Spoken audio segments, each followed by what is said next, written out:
In this week's parashat Toldot, we have the story of Yaakov and Eisav, and hidden in the background of the story of Yaakov and Eisav is the death of their grandfather Avraham Avinu. So where's the hint that Avraham Avinu dies in the middle of the story? It's when Yaakov is busy making the lentil soup, because as Rashi explains to us, lentil soup, round things, eggs, olives, those are all symbols of mourning, and it's in the Seudat Havra'ah, in the first meal you give to a mourner, lentil soups a lot of times till today is the minhag of many to give lentils as part of the food of mourning. So in the story, Eisav comes home from the field, he's ayef, he's tired, he's exhausted, he seems like he's depressed, and Yaakov is busy making the soup, and the Eisav says, you know what, I really want that soup, please give me some of that red stuff, and because I'm tired, I'm exhausted, please.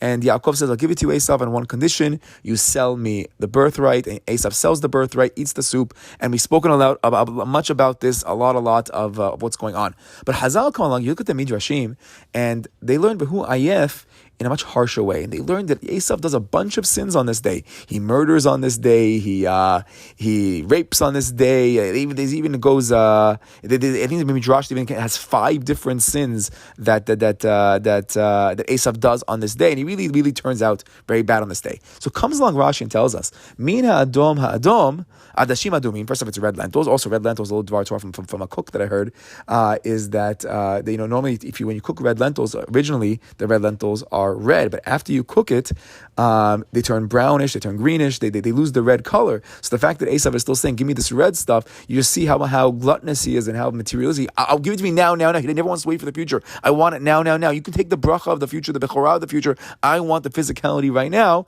So he asked for this red soup. Ve'oto hayom, says Rashi, met Avraham. Shelo yireh et Eisav ben beno yotzeh latavut ra'ah. And why does Avram die on this day? So that he wouldn't see his grandson Eisav going off the derech, departing to his bad ways, sinning on these days. Ve'einzo seva tova, and this would not be the seva tova. This would not be the dying in the good old age sheiftuchu HaKadosh Baruch Hu that God had promised us earlier in the Torah. Therefore, kitzer HaKadosh Baruch Hu 5 shanim mishnotav. Therefore, what did Hashem do? He cut off 5 years from Avram Avinu's life. Sheyitzchak chai 180 shana, because Yitzchak lived for 180 years. V'zeh and this one, and Avraham only lived for 175 years. So of all the avot, we spoke in the past that Yaakov dies at 137, very young for a lot of different reasons. Yitzchak lives to 180, he lives the longest. Avraham dies 5 years younger than Yitzchak. Now, normally the way the world worked, especially in those days, when they lived for very long, and the amount of years were getting less and less with the years, so if Avraham lives for 175, Yitzchak should live for the same or less. The fact that Yitzchak lives much more shows something is off with Avraham. He should have been at least 180 years. So explains this midrash that Rashi is quoting, that Avram actually dies 5 years younger. He was supposed to live to 180 like Yitzchak, but Hashem takes him 5 years earlier in order to keep the promise of dying in a good old age. From here we might learn the lesson that maybe if when older people or sicker people are about to die, it might not be worth it to give them such bad news. We saw what happened in last week's parasha with Sarah Imenu when she finds out about what happened with Yakedah, she dies. So here with Avraham, we don't want to give him the bad news, so Hashem actually has him die earlier, so he won't have the pain of seeing his grandson go off the derech. So we might learn a big lesson, or you can say that in the case of Avraham, he had a special blessing that he's going to die b'seva tova. He's going to die in a good old age with the tova. So Hashem dafka in the case of Avraham does not want him to see all the pain and difficulty. And if you actually go back to Parashat Lech Lecha, to Perek Tedvav, Pasuk Tedvav, you can read the Rashi there. When God blesses Avraham, Tikaver b'seva tova, when he actually have that pasuk, you're going to die in a nice good old age. So there says Rashi, Bisero, Hashem informed Avraham, Sheyaseh Yishmael teshuvah, that first off, your son Yishmael would do teshuvah b'yamav in your lifetime. And then he says, Velo yetzeh Eisav letabut ra'ah, and that Eisav will not fall into bad ways, b'yamav, ulefichach met 5 shanim kodem zmano, ubo bayom marad Eisav. And therefore, says Rashi, that he didn't want Eisav to see he wouldn't see Esav's bad ways in his daytime, in his lifetime, and therefore he died 5 years early. In that exact day, that exact day, Ubo Bayom, on the day that Avraham Avinu died, Marad Eisav rebelled, and that's the day that Eisav really messed up big time. Now, interesting, I've heard different opinions that learn a little different. That part of the reason why Eisav goes off the derech is when he realizes that his grandfather Avraham, who was so righteous, dies. He thought there was no hope for him. So which came first? But at least according to the way Rashi is going, and according to these midrashim, Avraham is the one that's being taken away 5 years early in order to not see Eisav go off the derech. And on that exact day, Eisav goes off the derech. Okay, that's the background. Now here's the question of the Tosafot. So Tosafot comes back and he says, you know what? Let's back it up to a little bit of an earlier Rashi. And Rashi says as follows, the pasuk that talks about Vayigdelu hane'arim, that Yaakov and Eisav, they got older, they grew up. So we're just going back in our parasha two pesukim. We're in Parak Kaf Hey, pasuk Kaf Zayin. So it says the pasuk as follows. So it says, Kozman shayu ketanim, whenever they were young, lo yunu kamim ma'asehim. It wasn't distinguishable. You know, they looked the same. They were twins. Ve'en adam medakdek bahem, and people couldn't tell. They both looked like righteous, little, beautiful children. Mativa, and it wasn't clear mativam, who was righteous, who was not. Kevan shena asu b'nei shalosh eser shana, but when they reached 13 years old, ze peresh lebatei midrashot, veze peresh le'avodah zara. Says Rashi, on that day, when they turned 13, when they became bar mitzvah, so what happens? This one, Eisav would go to the Avodah Zarah, while Yaakov would go to the Batei Midrash. Okay, so says the Tosafot as follows. This is the Dat Zekenim of the Balei Tosafot on this pasuk of Vayigdelu hane'arim. So he says, I don't understand. Rashi just told us in two places that when Avram dies early, so he won't see his son go off the derech. And we see for the earlier Rashi in Perek Vav, it says over there, Bo Bayom, on the day that Avram dies, that's when Eisav goes off the derech. But now Rashi just told us that at Yud Gimel Shana, 13 years old, he went off the derech. And 13 years old, that's why Avram is still alive. Avram dies when they're 15, because we know, how does it work? Avram dies at 175. Yitzchak gives birth to them, as our pasuk says, Yitzchak ben shishim shana v'ledet otam. Yitzchak is 60 years old when he gives birth to them. We know that Yitzchak was born when Avram was 100. Avram dies at 175. 175, Yitzchak would be 75 at that point. That's the 15 years. So we see they die when Avram dies when they're 15. But now Rashi is telling us that at 13 they already start. This one's going to Avodah Zarah, this one is going there. So we already see that Eisav is already Marad B'chayei Abraham Bet Shanim. There's 2 years where he's rebelling against where he's rebelling while Abraham is still alive. So what's going on over here? Is it 15? Is it 13? Like what's happening? So the Balei Tosafot here, and I saw in the Mefarshei Rashi as well. They bring it down as well.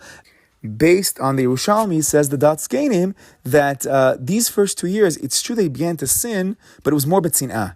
It was hidden. But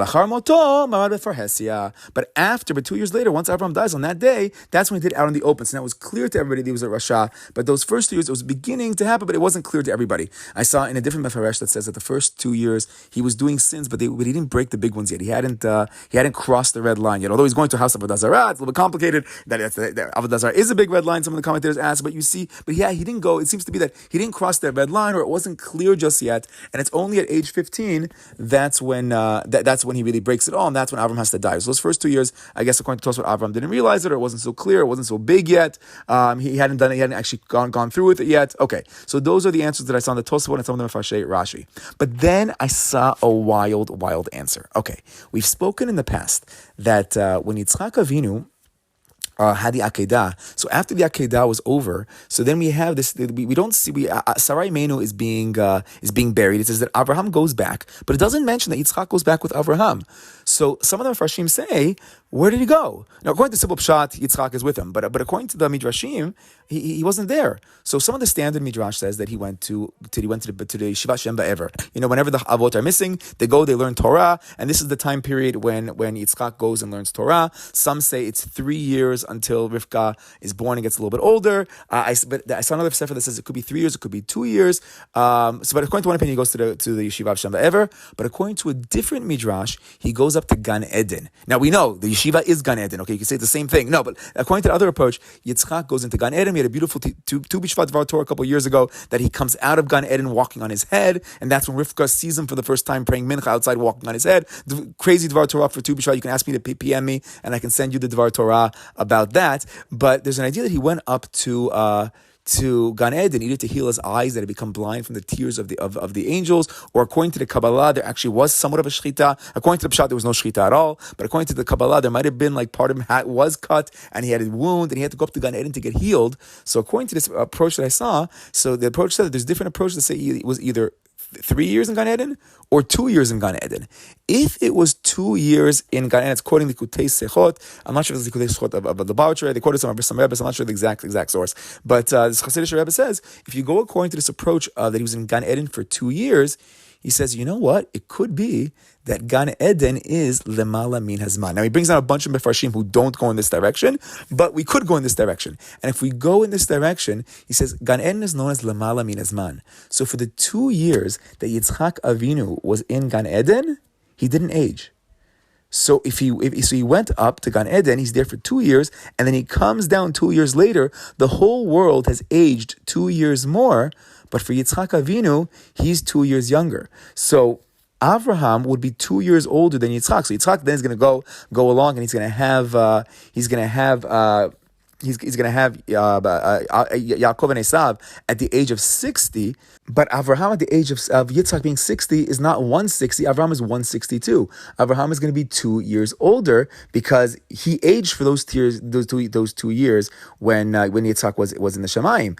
So now, if we say that at age 13, Eisav goes off the derech, so at age 13 of Eisav going off the derech, Avraham would now be 175. So really, we're not waiting the 15 years for Eisav to go off the derech. It's the age 13, as Rashi said earlier. At age 13 is going to the Beit Avodah Zarah, but at age 13, Avraham is 175, but Yitzchak is only 63. So the math is going to work out because the math is that that they were born when Yitzchak was 60, but Avraham was 162, and now we're going to add 13 years. Avraham will be 175, and that's how they go off the derech at age 13.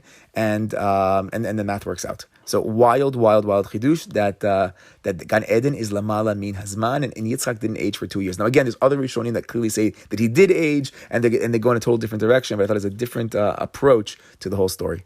Now, to actually add a little addendum to this, so even if you want to learn the standard Gan Eden of 3 years as opposed to 2 years, so the standard Midrash that has it as 3 years, it still would work out because then we can say that Avram dies when they are 12 years old, about to turn 13, and only when they become 13 and go off the derech, Avram's going to die right before that. So whether you learn 3 or 2, so I saw different versions that would actually work it out. But then a wild idea, just that the fact is that when Yitzchak Avinu is in Gan Eden, he's lamala min hazman.